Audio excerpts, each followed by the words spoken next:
Good evening, our viewers. Welcome back to our program in which we look at social, economic, and political issues in Zimbabwe. But firstly, we'll start with the final chapter of the book Social Justice and Food Security. With me here, as usual, is Director Fuma. And we are concluding this book, Social Justice and Food Security. Thank you, Elliot. Good evening, viewers. Good evening, Elliot. Good evening, everyone around and across the globe. We know that our global reach is increasing. Today, we're going to finish off looking at Elliot Fever's book, Social Justice and Food Security, a United Nations Global Challenge. It's a book in which it touches on the issue of social justice, food security, and especially climate change. And we've seen how in recent months there's been an attempt by the United States President, Donald Trump, to sort of portray climate change as alternative facts or as fake news. And so we are also against the disrespect which is being shown towards scientific research and development, which has brought about a lot of good for humanity. And so we need to start speaking out. And today we look at Chapter 5. Chapter 5 is entitled The Sustainability Perspective. Elliot, what is the sustainability perspective? Yes, Derek, and all our viewers. The sustainability perspective here, I was looking at what are those factors. Firstly, to define what sustainability is. And here, I think, let me also start by just defining what sustainability is. We are looking at whether the human actions in pursuit of needs and wants are sustainable, not necessarily in the short term, but in the long term. So here we are looking at very specific, although from this book, Social Justice and Food Security, we're looking at the availability of food and actions as human beings in pursuit of producing food, whether we are not doing harm to the environment, which can inadvertently affect the long-term sustainability of food, the availability of food, both within our generations and the generations to come. So yes, that's in terms of, in summary, what it is I was talking about. But then I looked at not necessarily only in terms of food. I'm also looking at in terms of energy, whether it is sustainable. I also looked at the population. I think at the beginning of this book, we also looked at the exponential of population growth as we go to 2025, which the population of the world is expected to be 8.5 billion from about 7.1, 7.2 billion today. So we are looking at, yes, we are adding about 1.5 billion. And at the moment, already we've got millions of people go hungry every day. So we are saying, is the world ready for another billion people? And are our governments doing enough in terms of policy formulation to make sure that there is availability of food and equal distribution of resources? So yes, in that way, that's what I was looking at. And I also looked at a bit about the Zimbabwean scenario, from a bread basket to a basket case, due to the shambolic land reform that was spearheaded by the current regime of Robert Mugabe in Zambia. And in there also at the end of the same chapter, I did bring in two keynote addresses by well-known politicians. One by Ban Ki-moon, and then the other one by Robert Mugabe. The Ban Ki-moon one was from the Rio de Janeiro 2012, in which the UN came up with three what we call voluntary commitments to save the environment. And then there is also a keynote address that was addressed by Robert Mugabe on the 2nd September of 2012 in Joburg, where Mugabe, as usual, was putting across his rhetoric that land is economy and economy is the land. And then in the same keynote, he also accepted that there was shortage of food in Zimbabwe in a way, but was blaming all that to the Western world. So it was to draw up a sort of a contrast in terms of policy formulation, in terms of but the governments, whether they are contributing to sort of the food shortage, social injustice in the world, and also relating to Zimbabwe, bringing in the Zimbabwe scenario so that people who are reading, they've got a perspective of various countries' initiatives. And Zimbabwe was a very good example for that, that the absence of coherent policies within governments, respective governments, can unsettle a region, and Zimbabwe being one. So yes, Derek, in summary, this is what I was talking about in the sustainability perspective. Yeah. So what would you say to a Zimbabwe farmer today, a new farmer? What would you say to them in terms of how they can incorporate sustainable development in their farming methods? I think firstly, yes, I think I alluded also to the 2012 Rio de Janeiro, in which they came up with three, which were voluntary commitments, although I was very critical of them in the sense that they actually declared them voluntary commitments and therefore not binding. Firstly, there were good clauses there. One of the clauses was that finding natural solutions to food production. And the other one was innovation, the introduction of innovation, mechanization. Yeah. So that we can increase the output without necessarily increasing the hectareage. Because, by the way, the land is not finite. We cannot increase the land mass.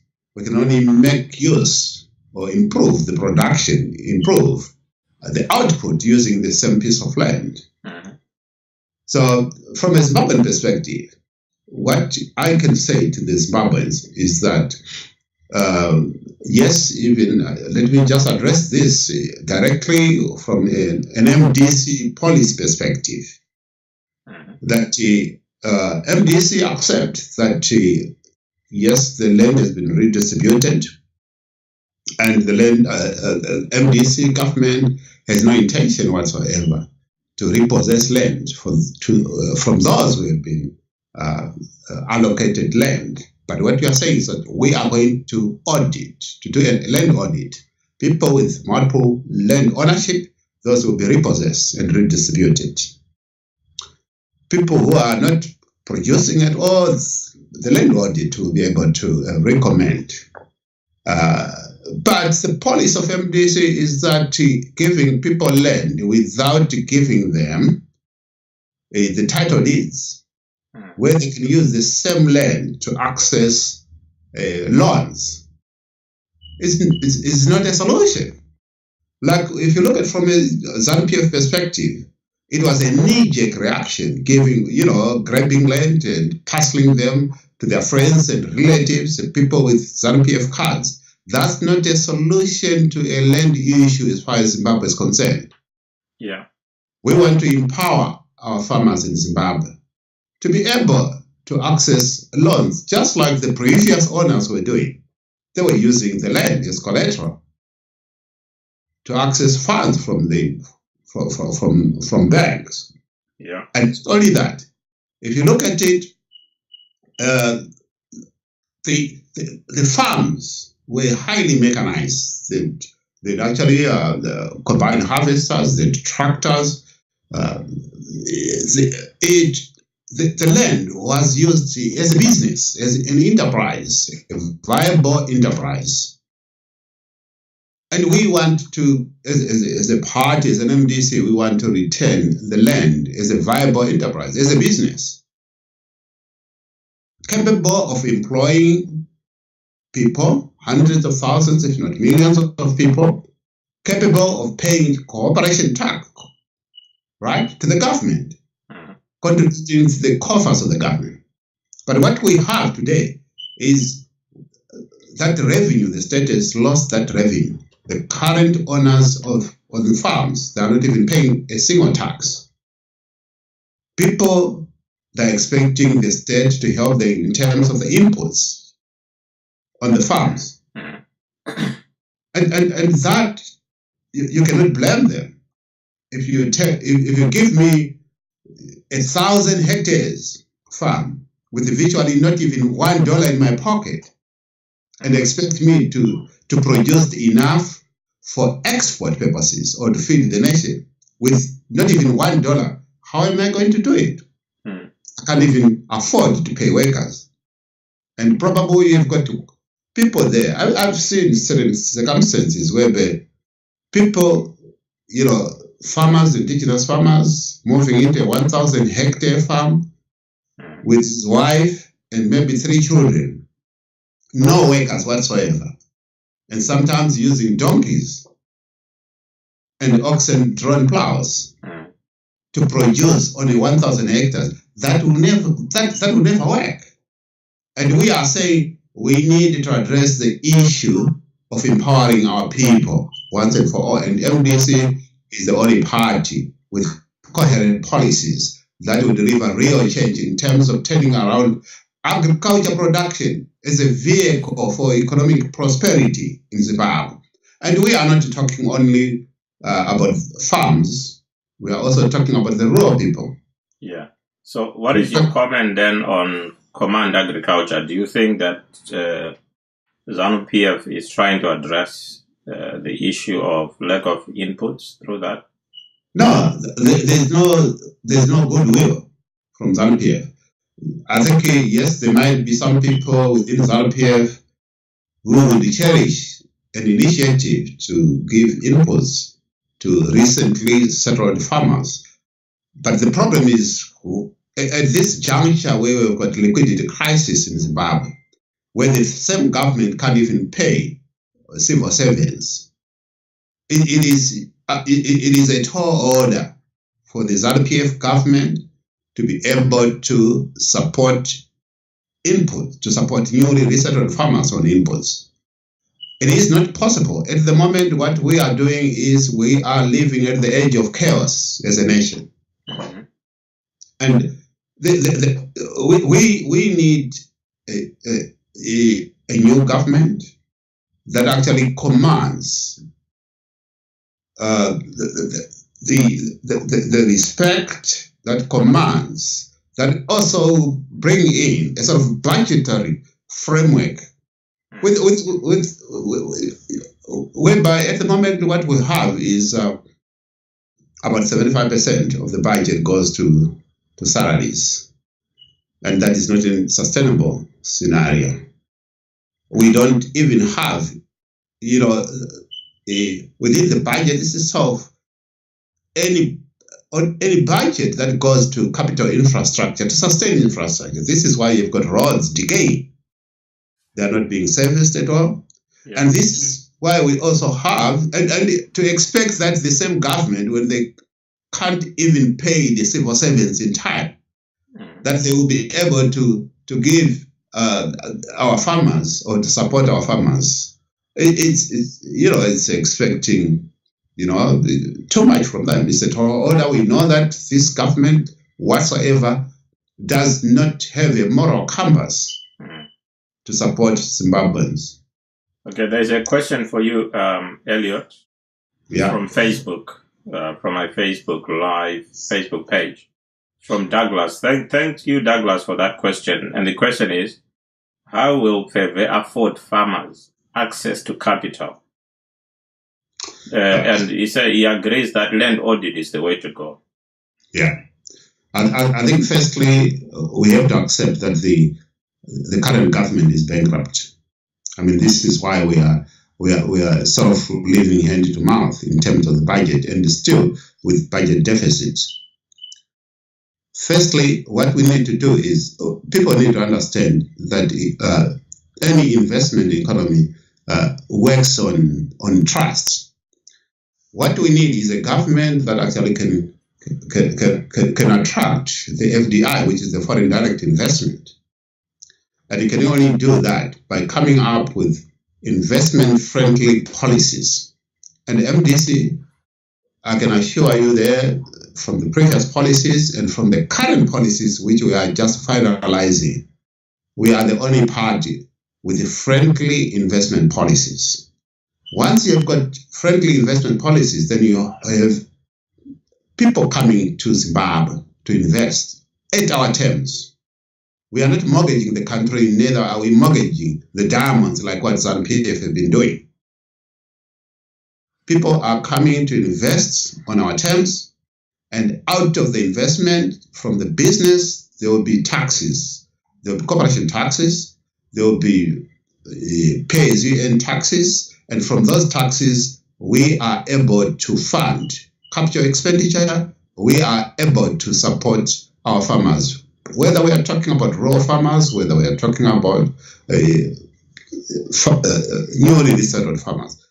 Okay, I have to distinguish here from, we've got A1 and A2. Yeah. In terms of newly resettled farmers.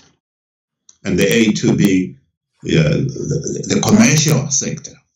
And the solution to that is that you make sure that people with the land are given the title deeds. At the moment, anything can happen because the title deeds still rest with the previous farmers.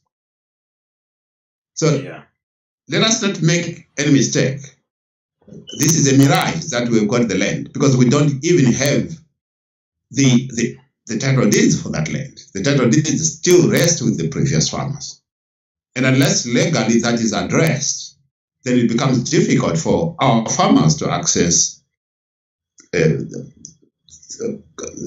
loans from the banks. Yeah. Now, where do we get the money? I can give you an example.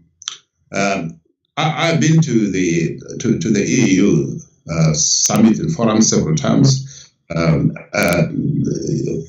including African Union and EU summits. And African leaders have actually put across the activities that they're doing for their country. And I can give you a good example of Ghana. Ghana, they realized that their small-scale farmers or small-scale businesses were unable to access funds from the traditional banks. Yeah. Here, I'm talking about the Barclays banks, the Standard Chartered of the Africa, right? Yeah. Because the collateral that they asked for.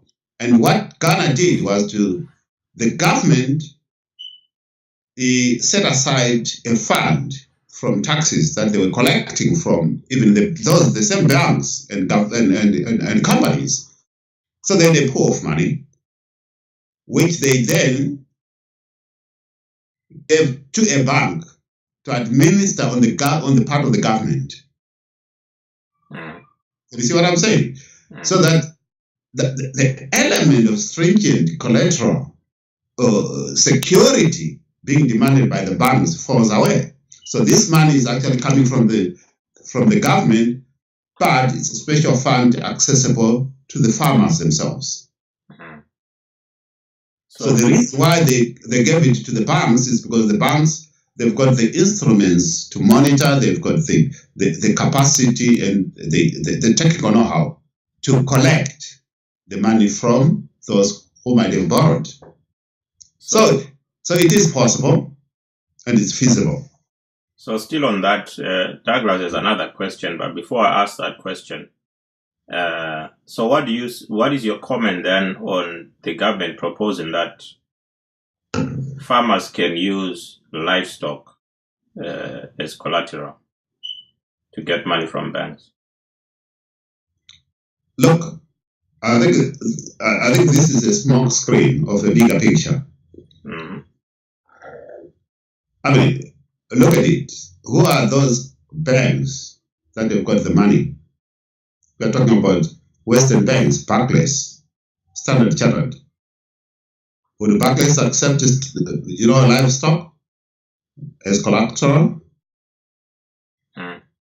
Standard Chartered, would they accept livestock as collateral? Look at it. In terms of investment, there is also liabilities and risks. And there's a limit of risk that any investor can take. Yeah. There can be a disaster in terms of a calamity, a natural calamity that can wipe the whole head of cattle, right? Yeah. Because, mind you, this is not a physical asset. It's not a physical asset. So you're talking maybe foot and mouth? There can be foot and mouth, there can be any other disease that can wipe the head, and that will have an adverse effect to the banking sector. It becomes a ripple effect. Banks eventually will close. And these are toxic loans. Some people have argued that the banks can actually, or they can set up insurance instruments to protect in the case that some livestock may be affected by natural disasters or disease. I think what we are doing is we are just passing risk from one factor to another. Yeah. Because you are saying, okay, fine, the banks, they will pass the risk to the insurance. Yeah. And what does the insurance do? And again, if 80% of the livestock are affected. Yeah. And even in the Western world, we know that even natural disasters are normally not covered by most insurance. Yes, they are not covered because otherwise they bankrupt the insurance company because everyone is claiming at the same time. Yeah, because don't forget that the insurance is not there to spend clients' money willy-nilly. It is an investment. Whoever put their money in the insurance, they expect a return of investment. And there's a limit of risks that they can take. They've got risk managers. Yeah. So it's not as easy as that. That's true. Each entity there is trying to make a profit, a sustainable profit. So all what we are saying is Zimbabwe, there's no reason why Zimbabwe must invent a wheel. Okay? All what we need to do is, okay, fine, what works and what doesn't work. And we don't need to travel very far. We are surrounded by countries like South Africa, like Mozambique, like Botswana, like Zambia, where their systems are working. Right. Some of that I've mentioned, the systems are not perfect, but they are working better than Zimbabwe. Okay, I would like to move to Douglas' second question now. He says, how do you intend, because this is an issue which I've seen it discussed in many places, the issue of title deeds. I think some people agree that farmers should be given title deeds. Some people disagree. They think that, but the fact that the title deeds are still in the hands of the former farmers, I think is something that we need to look at. So Douglas asks, how do you intend to address the issue of title deeds? How would you do that?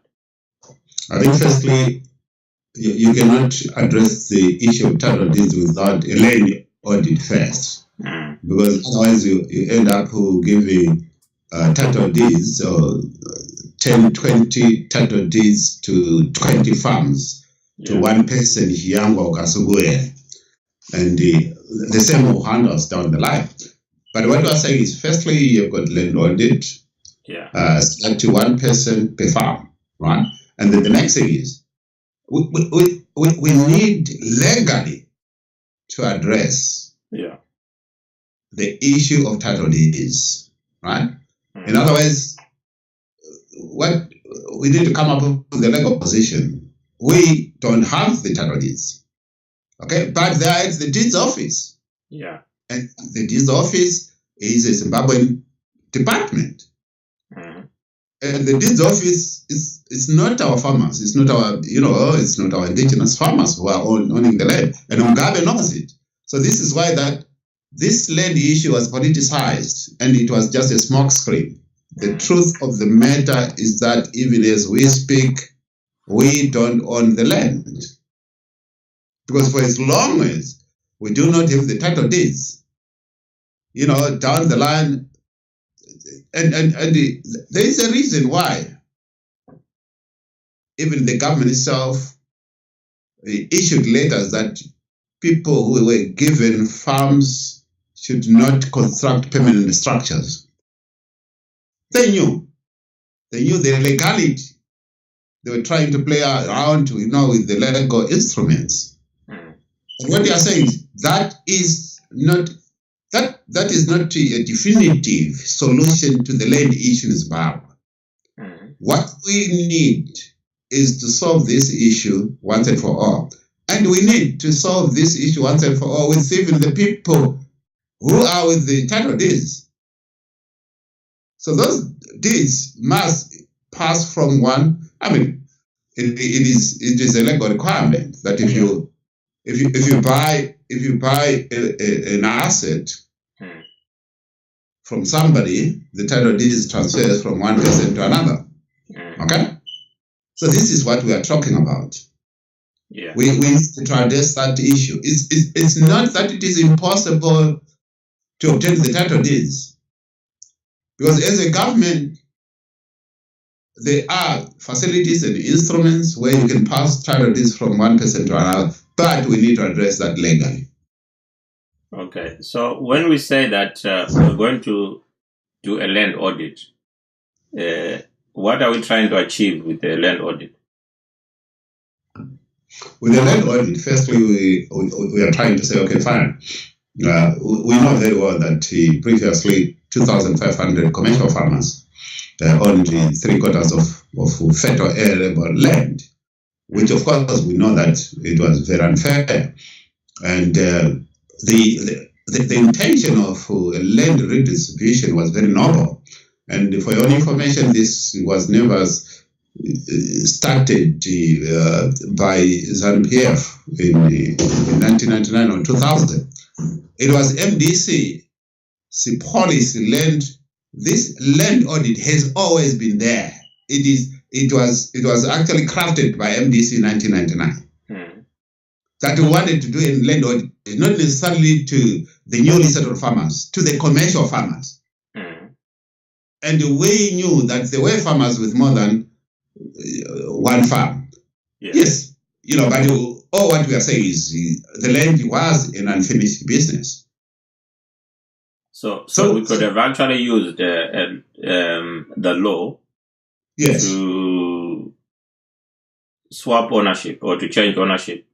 Yes, and it was very clear even in 1999 before this land invasion to say what we are going to do is we knew very well that there was certain land, certain farms, which was land absenteeism, where the owners either died or they left the country and there was no production. Maybe they were in a home in the UK. Something like that. We knew that, and those were our first target. We also looked at any farmer who has got more than 2 farms, right? Yeah. We were going to negotiate and buy the other farm and redistribute. Okay. What we wanted was an orderly land reform. Yeah. Right? That was not going to disrupt in terms of the employment, in terms of production. Okay. Not haphazard of ZANU-PF, whereby over 500,000 people lost their livelihood those who are working from the farm. So this is interesting, Elliot, because you talk about the fact that the MDC actually had a land policy in their manifesto. Correct. Which ZANU-PF jumped onto and actually accelerated using expropriation. So yes. Douglas is asking, how do you intend to pay? Do you intend to expropriate? Because that is what needs addressing. If you say we're going to provide title deeds, the title deeds are still in the hand of the previous farmers. Yeah. How are we going to get the title deeds from the previous farmers? I think if you look at it, even on paper, the ZANU-PF policy says that they were going to compensate only improvements on the land. Yeah. And that is not an MDC policy. That is a ZANU-PF policy. But if they followed on it, no, they haven't. But what I say is, ZANU-PF is unable to pay for the improvements anyway. We know that. Because they do not have the goodwill. They are valuable. Oh, what you are saying is, if you have got a government with a goodwill, both nationally, regionally, and internationally, it is possible to source funds to address this issue amicably. It is in the interest of the region, and it is in the interest of the international community. Such an issue is amicably resolved. But they have to trust the right government. ZANU-PF, mind you, in the 1980s, 1982, 83, and 84, they were given money to resettle, to buy farms. Money poured in from donors. Initially, yes, they did buy some farms. And then I remember Mindamerefu, right? Yes. One of my uncles actually got a Mindamerefu farm. Yes. Initially, yes, they were true to that, but thereafter, greed then crept in. And what we saw were now the big chefs, grabbing more than one farm, two farms, etc. And the money was misappropriated to such an extent that the donors, when they asked the accountability of the same money. ZANU-PF became so arrogant, and so the donors then stopped providing that funding. So the funding was coming. Yeah. And when people out there were willing to fund for an orderly and lawful reform. Yeah. But what I say is, from an MDC perspective, it is possible for us because our policies are, one, investor-friendly, we are a democratic party, and we do not intend, to be lawless, like what ZANU-PF is. Right. Here is your next question. I think we can now move on from that. But this question is related to what we've been talking about. Yeah. And the question is Zimbabwe the second richest country in Africa? Yeah, or developed country in Africa? I actually, for your information, I listened to that from our president, and to me it was like he's a person who lives from a very different planet than you and me. Can I tell you what some people call that? They call it reality distortion field. Reality distortion field, which means you can actually distort what is the reality on the ground, and some people would believe it. It's all to do with fake news and alternative facts that we've been talking about in recent weeks. So if someone in his position can say something like that, some people begin to wonder if he's actually correct. Look at it from 1980. That guy has always been a trigger happy when it comes to using a microphone. Give him a microphone, he will say anything, totally tangent with the reality. We know that. And look at it, but I didn't expect him to say it at the World Forum because this is where the highest probable concentration of economic economic experts are at the moment. And given the situation that Mugabe himself knows it very well, that if he has got any small element, he flies to Hong Kong, to the Middle East, right, for medication. His children are not even being educated in Zimbabwe, right? Or giving birth in the second most developed country in the world.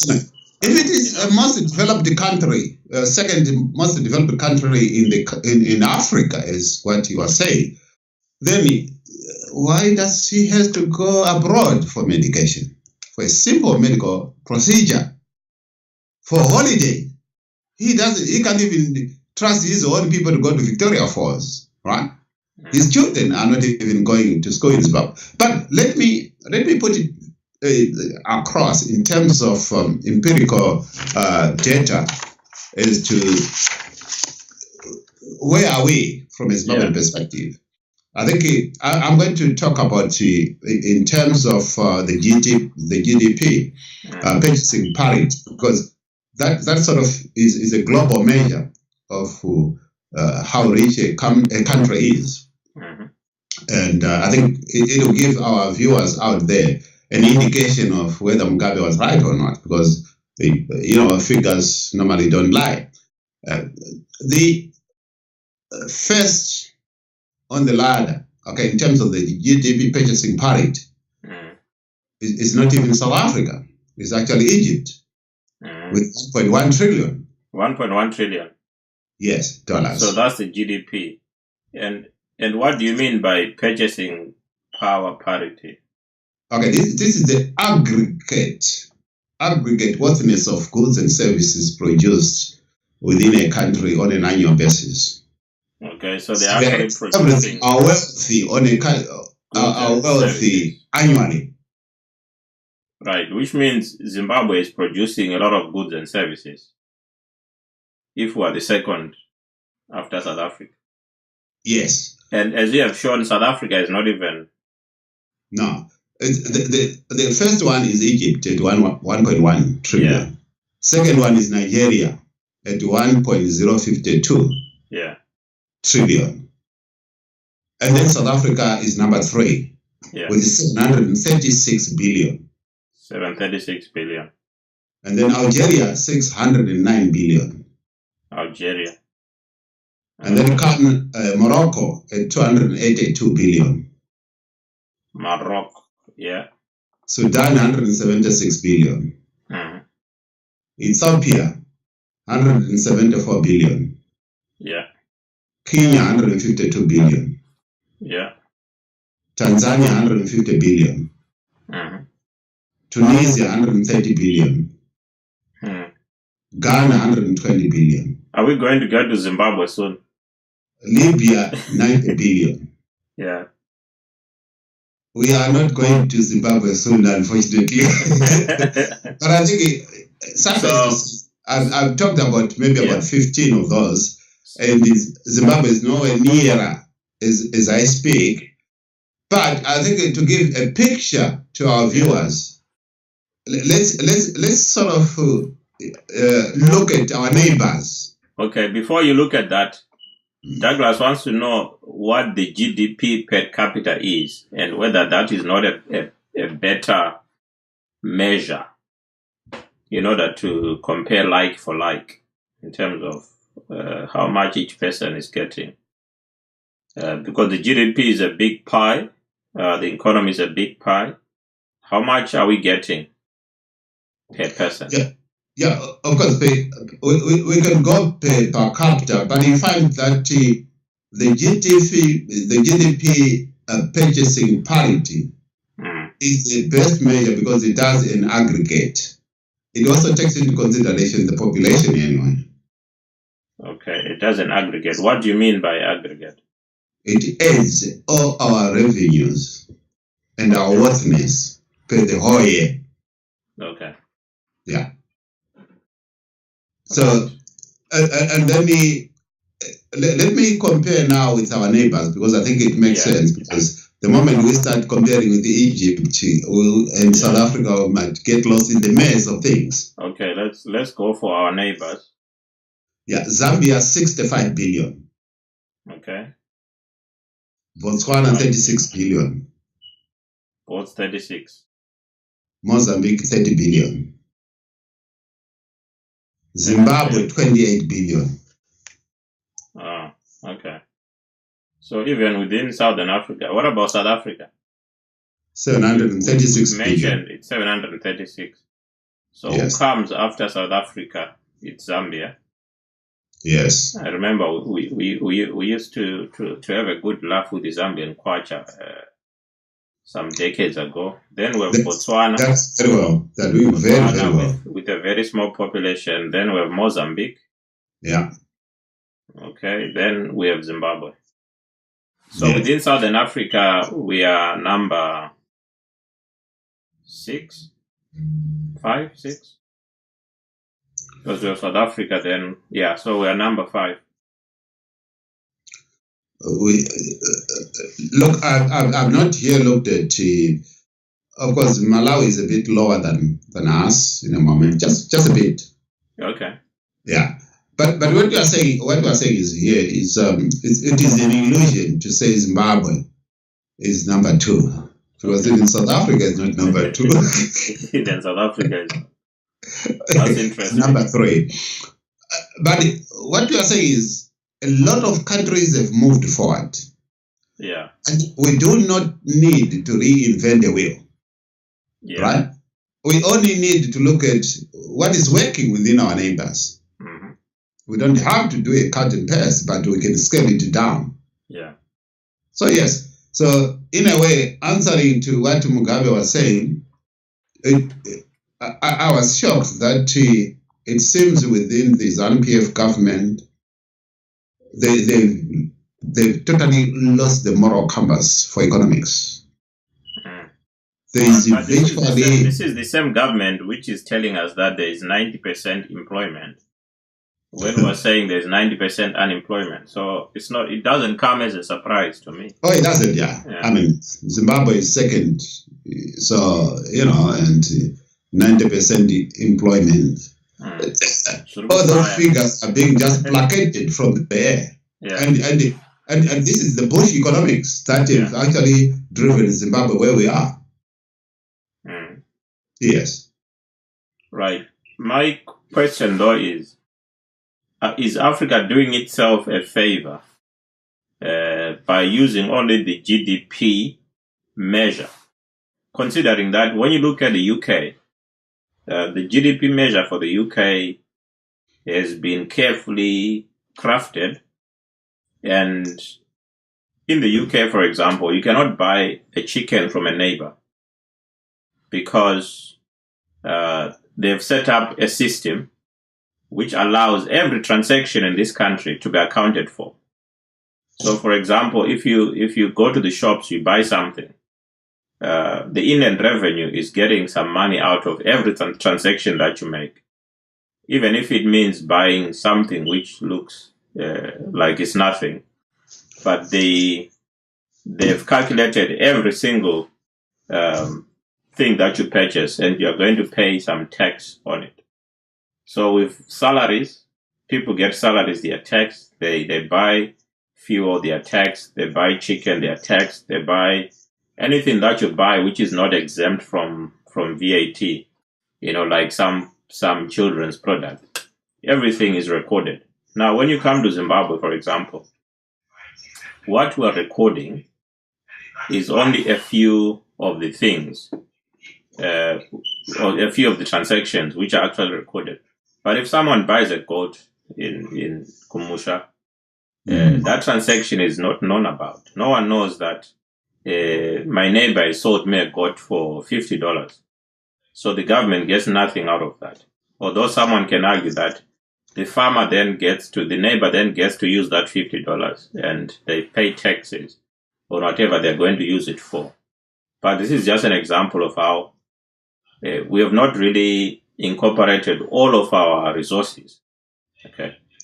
I think I heard that. I was on radio on Thursday. Yeah, to reflect all the transactions which are taking place.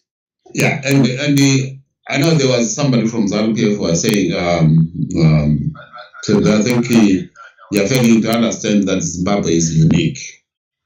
Okay. Yeah. So, and you are saying that all those figures you are talking about economics, etc., it does apply to Zimbabwe. Are they Western propaganda? So I said, okay, fine.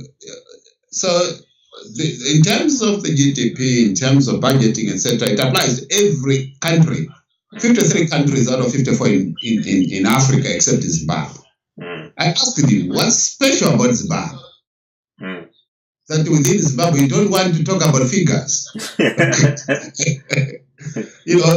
South Africa is what it is because of budgets, because of figures, because of economics. Zambia is what it is now because of that. Mozambique is what it is now because of that. Botswana, right? Is your Facebook Live, is the volume on? Because I'm getting feedback. Okay, sorry. Yeah. Right. So in a way, it's like so what you are saying is this is just a lame excuse. Why Zambia to say, because we have got a high level of informal sector, which is not accounted for. And therefore, it's not a true reflection of our economic power base. But what you are saying is, right, why is it that we are an informal sector? Yeah. Right? That is not a benefit. And people have been driven to informal sector because of absence of employment. Because of, a meltdown of the economy. Because companies have closed. But what they're saying is, I also communicated with this person from Zambia to say, look, the figures that we're talking about, they are not generated in the West, like what you're talking about. These are figures which are generated in the country by the current government. So every government in the world has to submit these figures to the UN, respective bodies. They don't just do some estimations. So ZANU-PF itself is responsible for these fiscal policies, the monetary policies, and the empirical data that we're talking about. And the failure to come up with a system which can record all this data. Oh yes. Because if you go on the internet and you want to look for some information on Zimbabwe, sometimes it's very difficult to get it. Yeah, but that's deliberate for ZANU-PF, isn't it? So that you don't have the correct information to evaluate their failure of running an economy. Yeah, but that is not the only measure. Let me mention that is not the only measure that we are talking about in terms of trying to look at the favorable or the success of the current government in terms of governance, in terms of the financial discipline.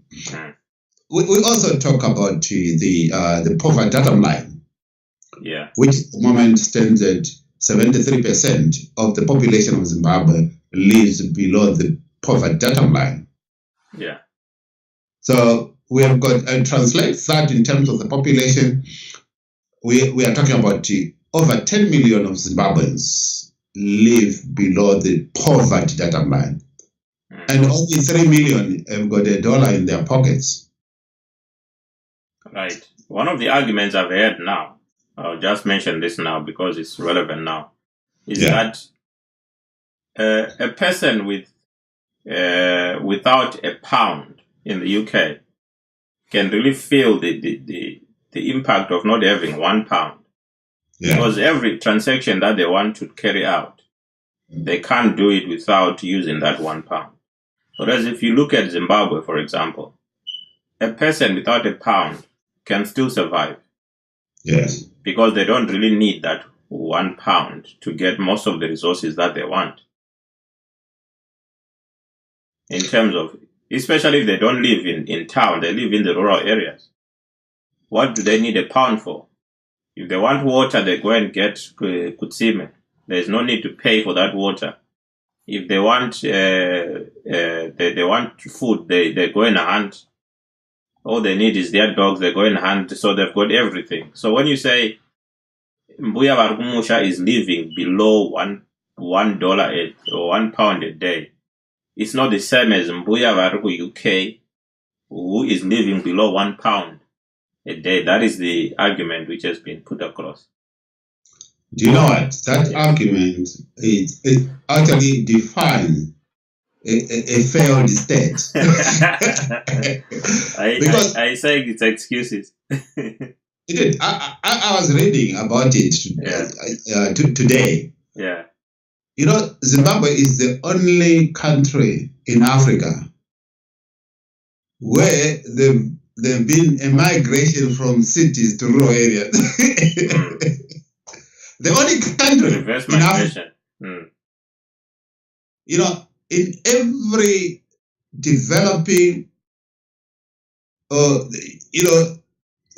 a developed country, or a country that is actually on the path of recovery, there's always a migration from rural areas to towns in seek of employment. Yeah. So there will be investments. There will be new companies being opened, and people looking for jobs, and companies looking for people to employ. Right? Now, in Zimbabwe, because people, they are so disillusioned, nobody is looking for employment anymore. Yeah.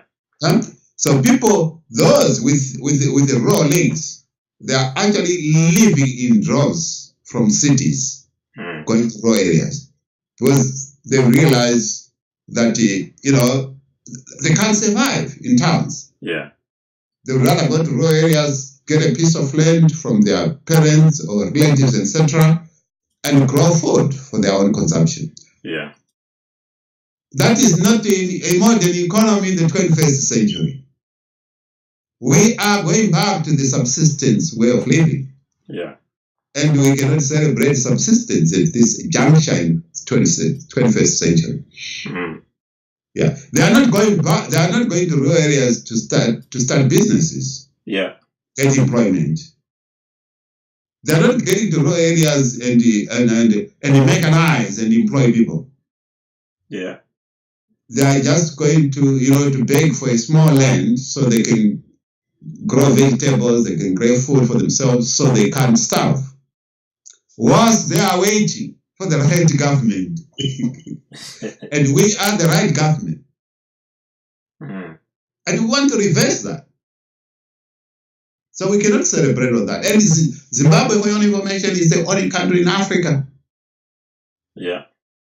Where there's now a net migration from town to rural areas. Yeah.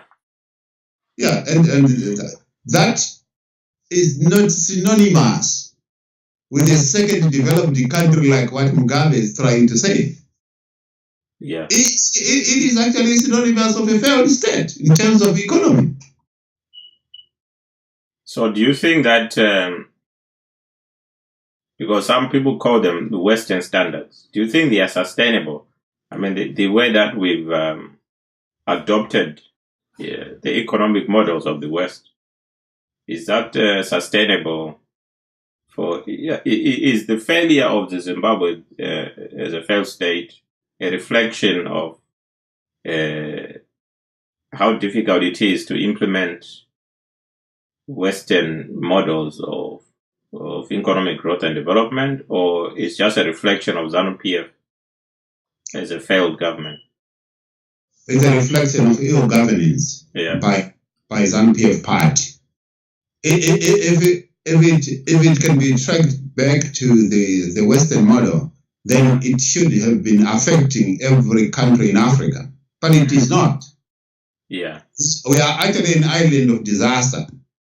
If you look at our neighbors, and mind you, nobody is imposing the Western model in South Africa. Nobody is imposing the Western model in Zambia or Mozambique, etc. You know, from a leadership perspective or a governance perspective, yes, you can borrow a model and scale it down or tailor make it to embed within your culture, within your values, within the scope of the resources that you have. Yeah. You know, so but ZANU-PF is an arrogant. It's about corruption. You know, rampant corruption. We've seen people like Shiangwa owning over 10,000. You know, over 10,000 hectares. Yeah. Of land in towns. Thousands of stands. Yeah. Almost owns Harare. One person. And we've seen people like Shombo with houses, 28, 38 houses. We have seen Mugabe with 9 farms. We've seen massive looting by the people in power. You know, people who we have no intention whatsoever to save the nation. But for selfish ends, they are actually putting their own personal, you know, egos in front of national interests. Yeah. And this is where we are.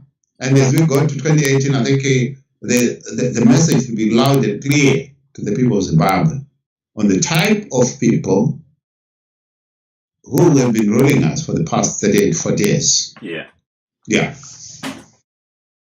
Okay, I think we've come to the end. And is there anything else you wanted to discuss? What's been happening? I know there was the issue here with Zimbabwe is the second largest economy after South Africa. We've also had the issue of the goats as currency or as payment for school fees. Do you want to touch on that maybe? Briefly. Yeah, can I just respond? I've got a question there. I've got let's go to that question first, and then we can.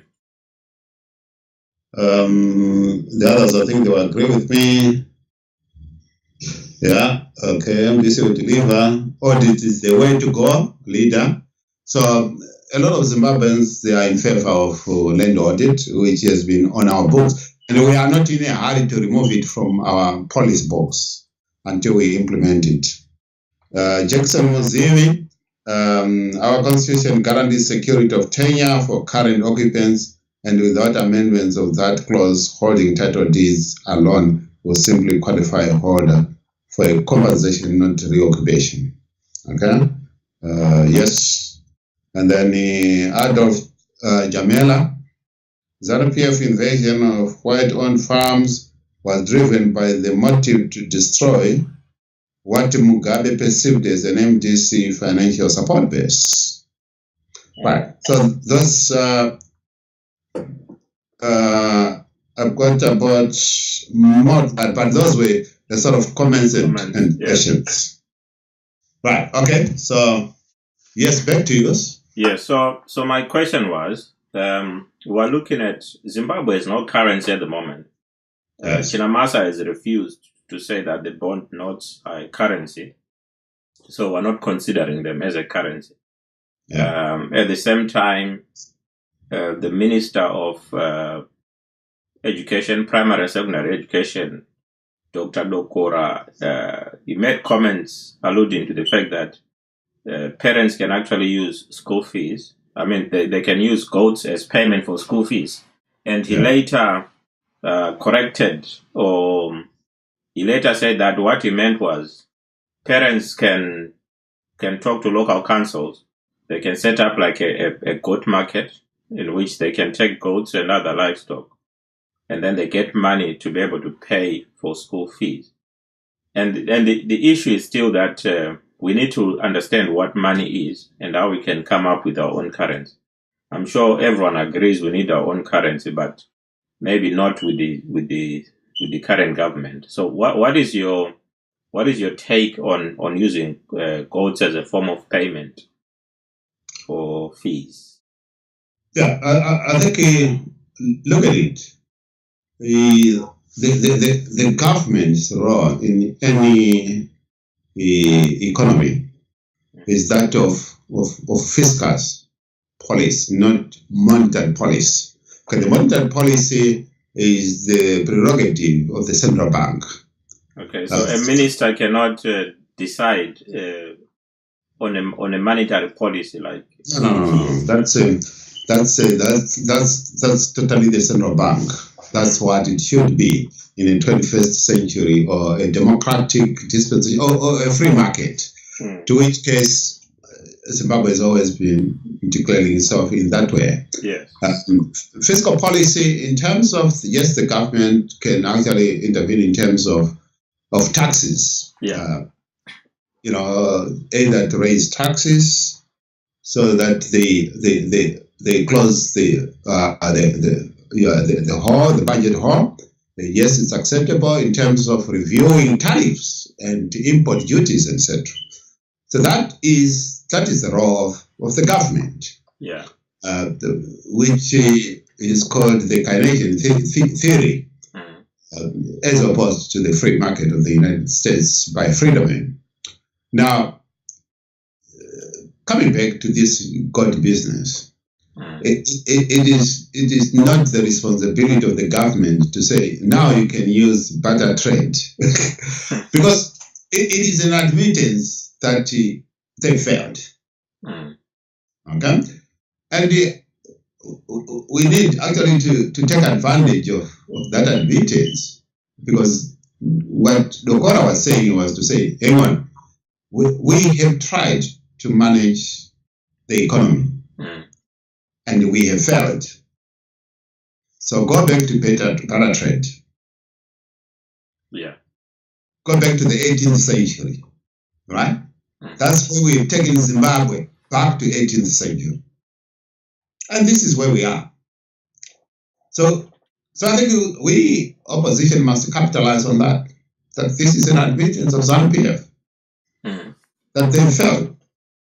I mean, people have always been, if there's no money, if the government is doing nothing, always find a way. Yeah. And we have seen people are going back to rural areas instead of going to towns.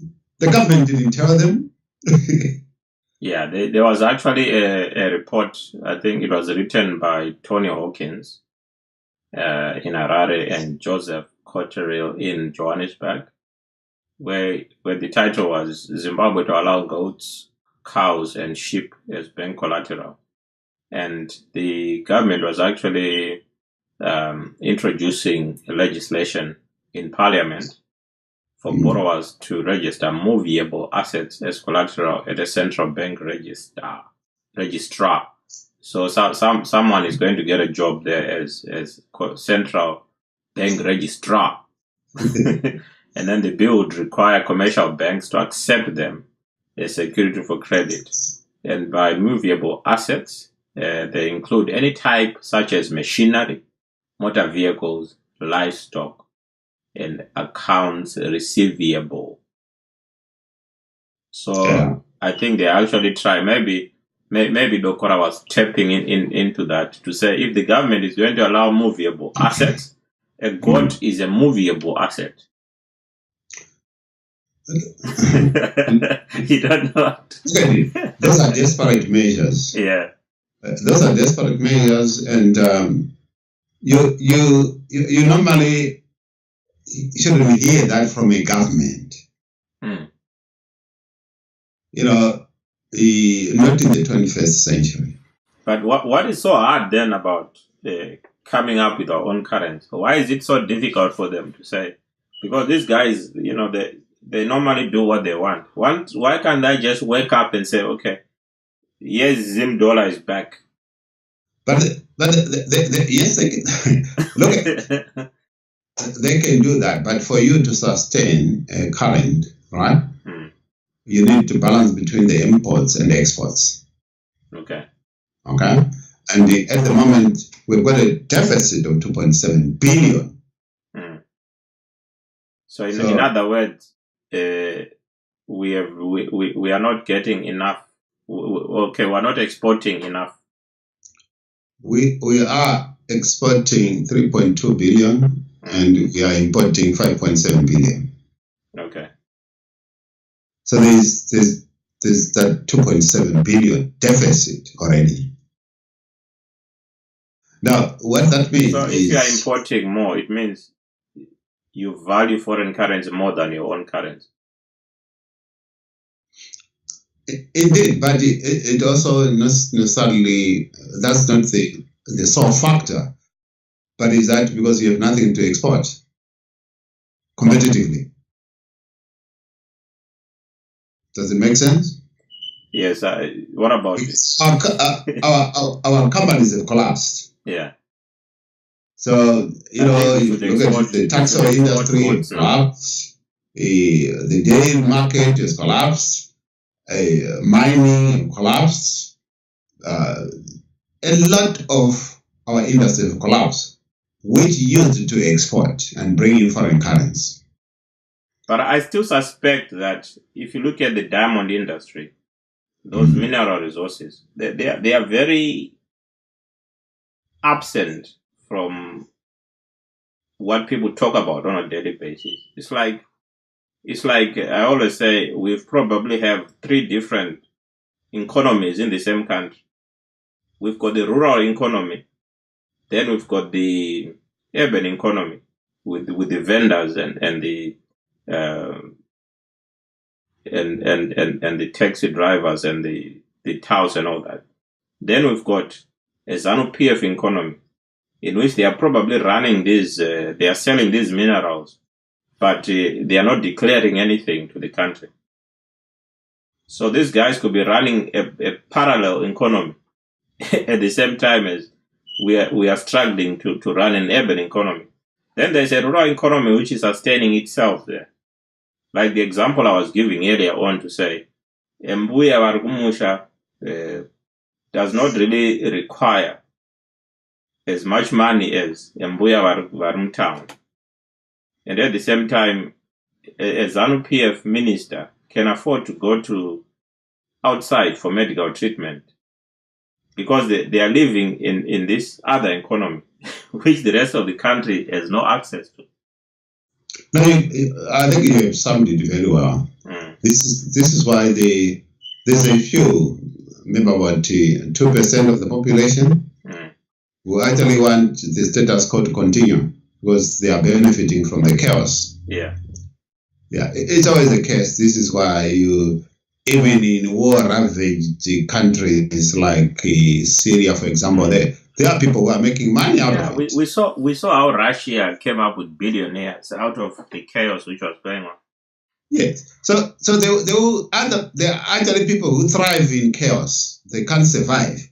Actually, if you do a conflict resolution and that there is peace in the area, the same people will influence another chaos in another country, so that they can continue to reap on chaos. Which is why it's encouraged that people get involved in politics as a way to rebalance the economy, to rebalance income distribution, to rebalance capital distribution. Because I think this is what people do not understand in terms of why they need to be involved in politics. For example, in opposition politics. So instead of forming a lot of small or splintered political parties, this is where we should be putting ideas together in order to come up with a way to challenge those imbalances which are so glaring. Because if a president can afford to go for an eye checkup somewhere, yet children are dying because the infant mortality rate for people giving birth is on the increase. I was looking at some figures the other day. There are actually more people dying, than before because of the lack of equipment in hospitals, lack of medication in our local hospitals. Yes, indeed. But look at it. I don't think ZANU-PF is concerned at all with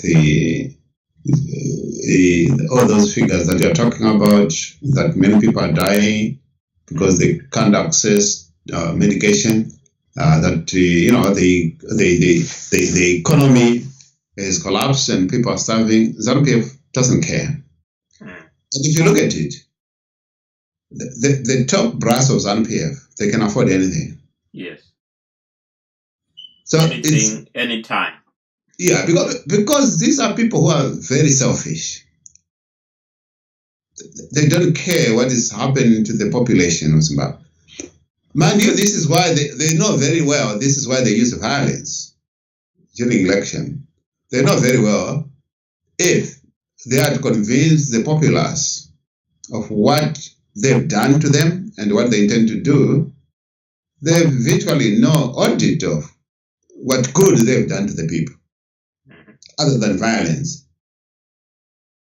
But I've always said, violence is not a permanent disability. Fear is not permanent disability. And people one day, they will revolt and they will fight back. But unfortunately, what we have in Zimbabwe is we've had generations that were born in poverty. They're born free. They've not known any other political party ruling other than ZANU-PF. They've not known any other president other than Robert Mugabe. And some of them, they've actually given up. And they think that it is normal to be poor. Yeah.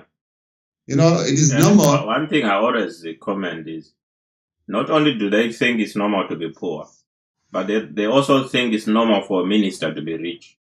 Oh, yes. So if a minister dies a poor person, or if a minister gets into office and within the first 2 or 3 years, they don't have 5 or 6 cars, they don't have a farm.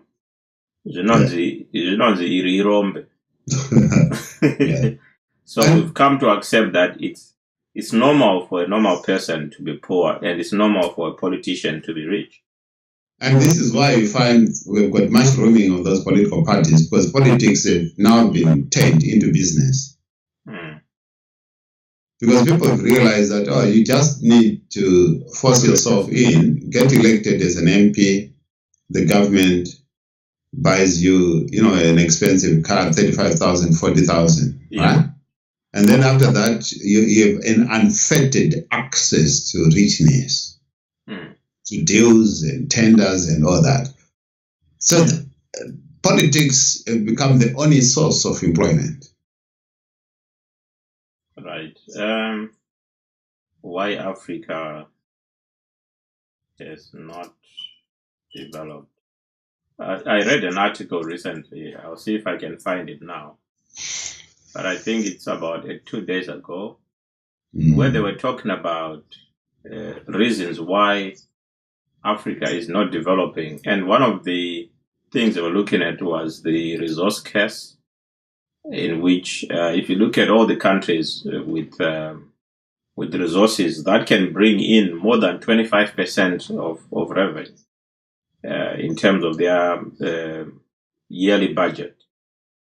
Countries like Nigeria, countries like the DRC, just the resources, the oil, the diamonds and all that, those minerals are bringing in more than a quarter of their national budget.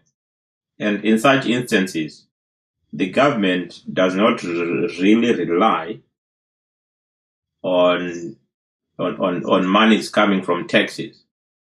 In other words, the government is not really beholden to the electorate, which is why they don't really need to sell economic policies to an electorate so that they can win, they can get into power, because they've got this access to free cash from outside. So because of that cash from resources, they are able to sustain themselves, but they can't share with the whole nation. So they sustain themselves, and that helps to keep them in power.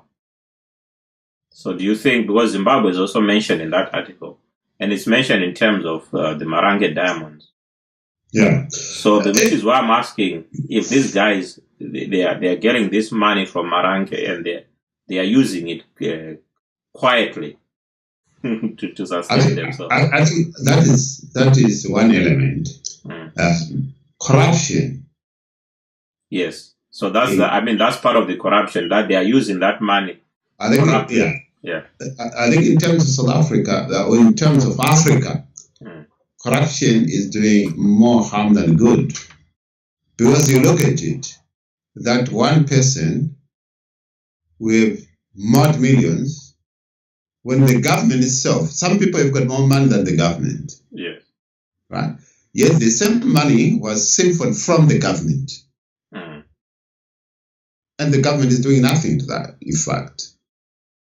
Yeah. That is seriously a hindrance to development in Africa. That's one aspect.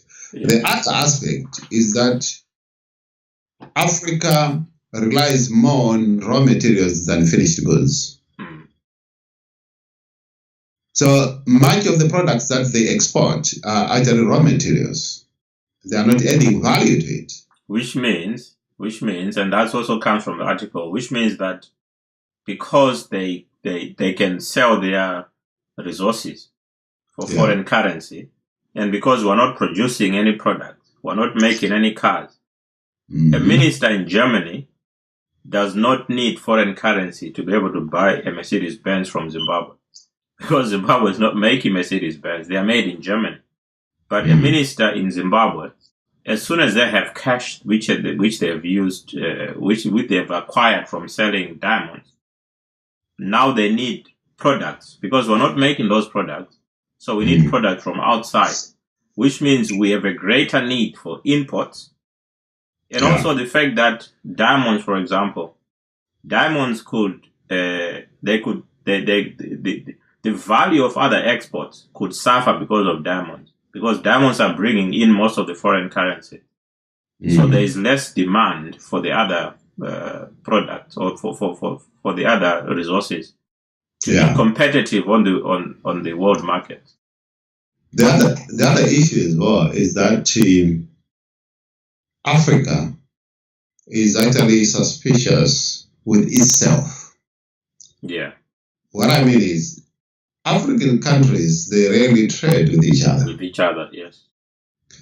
So trading within member states of the 54 African countries is less than 35%.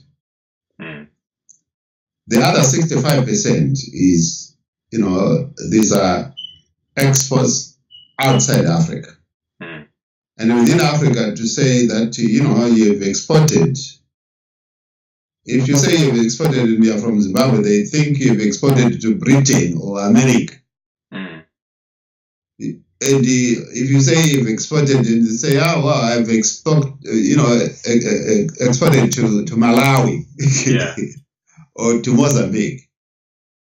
To them, it doesn't make sense. So there's this colonial mentality where even within African member states, they don't trust each other. Yes, an interesting.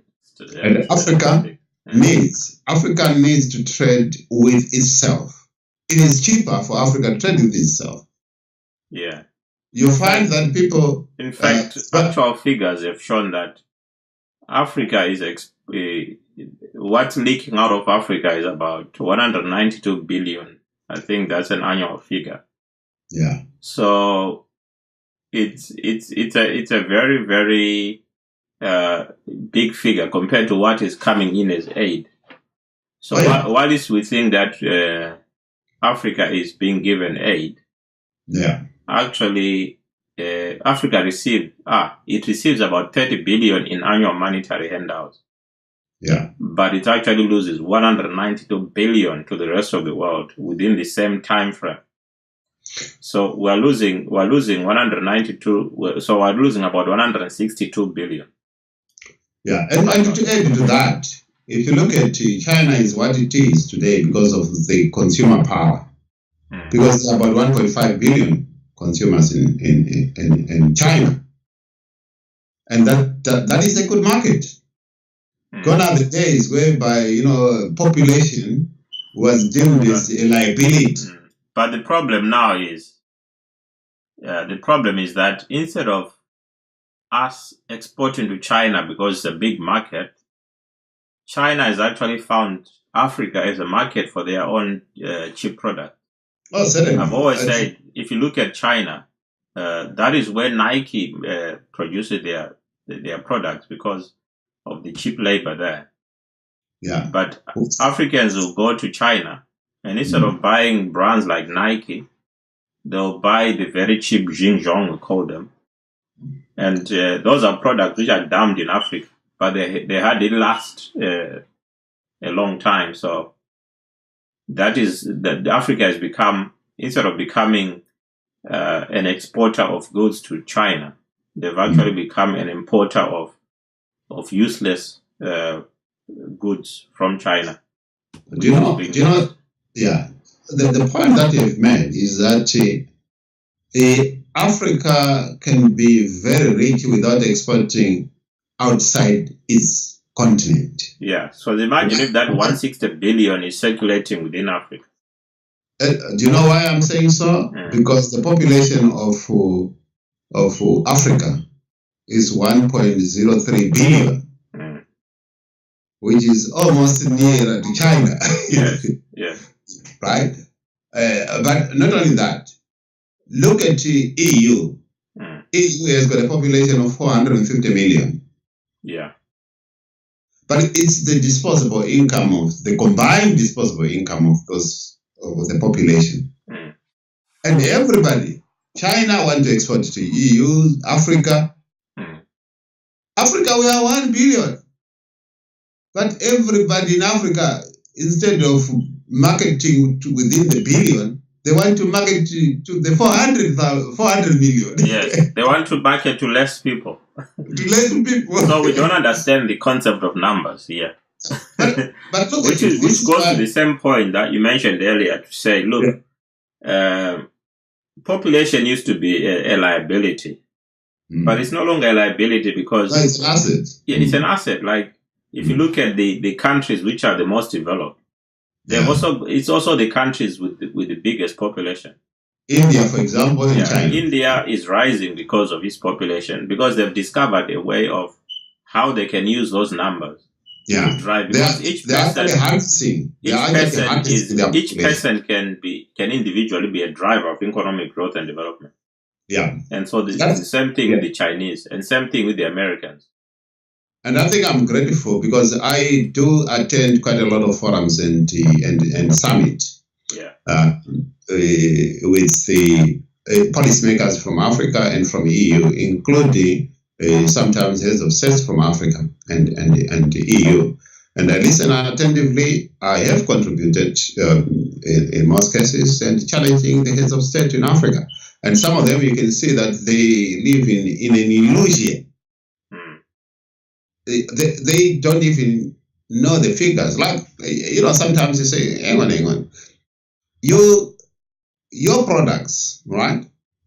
Those are perishable products. Those are products sought after by member states in Africa. You try to sell them to your neighbors. No. And all they will be complaining about tariffs in Europe. Yeah, because the Europeans are trying to protect their own products. They want to protect their own farmers. Yeah, if they are going to try and sell products or farm products to Europe, Europe has to protect its own farmers as well. So they are going to put tariffs to punish anyone who's trying to sell to them. Look, so this is what we are saying. Why don't you sell within the African member states? Right? In terms of markup, better markup. In terms of transportation, less costs. Right? In terms of the language, in terms of the barriers, right? It's easier.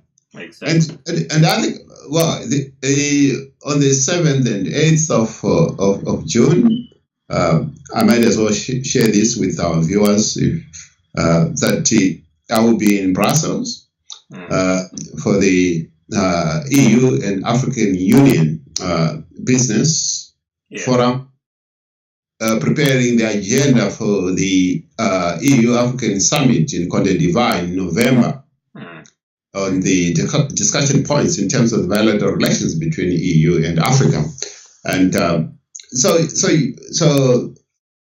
from now onwards, we'll be discussing a lot about how Africa can rediscover itself and can distribute wealth. Yeah. How we can benefit from the new trade regime order. Okay. And I hope and trust that our viewers out there will also be contributing, and I can take those contributions to the forums where I'm going, or to the meeting with the EU, the EU Commission, and also there will be some ministers from Africa as well. Yeah, I think this is something you need to start communicating this on a daily basis if possible. Indeed, yeah. I'll be talking to you about how, because Facebook now has enabled you to post status updates. Yes.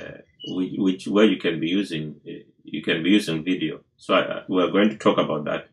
Indeed. Yeah. And what was those 2 days when I'll be in Brussels, I'll also do some live updates where, by the side, and people can do some contributions as well.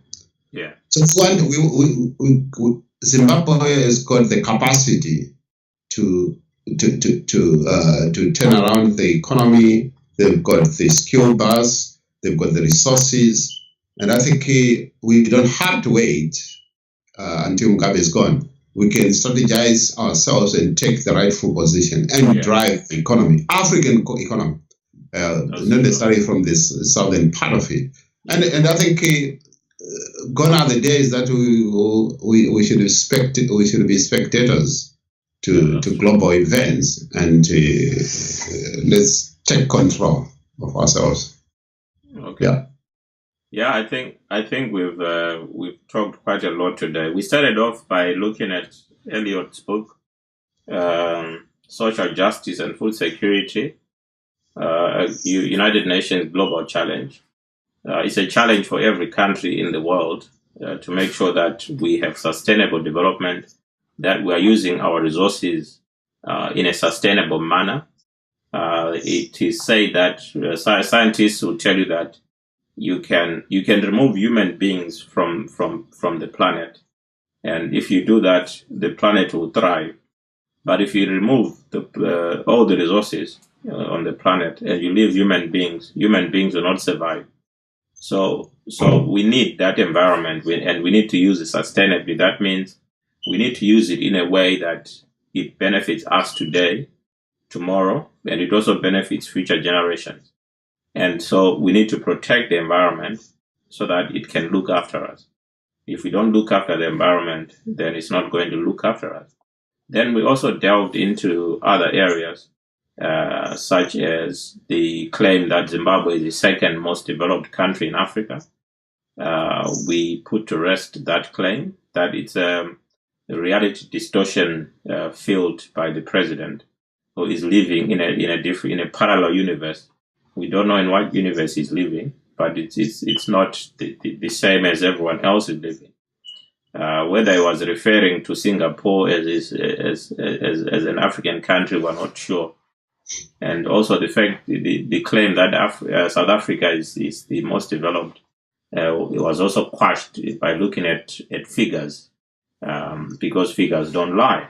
Then we looked at the issue of currency, gold currency, livestock or movable assets like cars, donkeys, cats and dogs as collateral. We wonder what kind of financial institution is going to accept such nonsense. We are still to find out if Barclays Bank or other reputable financial institutions would accept that. And then, of course, we also talked about the resource curse in Africa, how it is helping to prop up governments, because once they have these resources in their control, it means to get a vote, they no longer need to sell sound economic policies, because they can just buy their way back into power using the proceeds from those resources. And how the dominance of a resource like oil for Nigeria, for example, means that because Nigeria used to have another product. I can't remember whether it's coffee or some other product, which was doing very well. It's an agricultural product which was doing very well until oil came into the picture. And while oil came into the picture, it stole the limelight from that other product, because it means that government is getting more than 25% of their budgetary revenue just from the oil itself. And of course, it then puts pressure on imports, because luxury items are only being produced outside the country. So once you've got that forex, instead of using it to buy machinery and build industries, what they are doing is they are using that money to buy luxury items, which we always say, if a car leaves the factory in Germany, in Stuttgart, in Germany, once it has left the factory, if you try to return it the following day, okay, it has already gone down in value. So we're buying products which are going down in value the moment we purchase them. And so this is how some of the money is leaking out of the country. We talk about externalization of funds, but sometimes that externalization is quite deliberate. Besides, that money is being made in Germany or in America, and it's just going back to where it has been made. So we need to figure out how we can make our own money and how we can keep our own products within within the African continent, and how we can also trade between African states, so that the 1.1, I'll call it 1.1 billion African population can sustain itself. Okay. So are there any closing statements from you, Elliot? I think just to thank our viewers out there and to say from now onwards, as we journey towards the 2018 elections, various activities will be happening globally and within Zimbabwe, including a lot of political parties in Zimbabwe will be publishing policies and their manifestos. And this program will extend also the evaluation of those policies and manifestos, so that people of Zimbabwe can actually make informed decisions. And we will start with the policies and manifesto of MDC. A few weeks to come, we'll be going through every policy of MDC and then evaluating, so people can make informed decisions.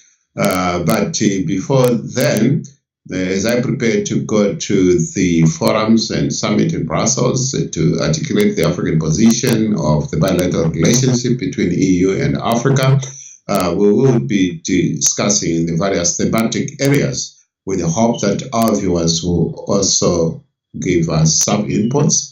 And throughout the process until the 7th and 8th of June, we want Zimbabweans out there to be part and parcel of the global initiative and effort for a better Africa, and indeed for a better Zimbabwe.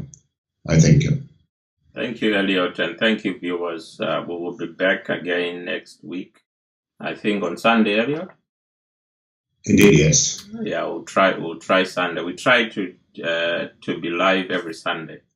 Today we're live on Saturday. It's just a change of plan, but we try to do every Sunday. So thank you for listening. Thank you.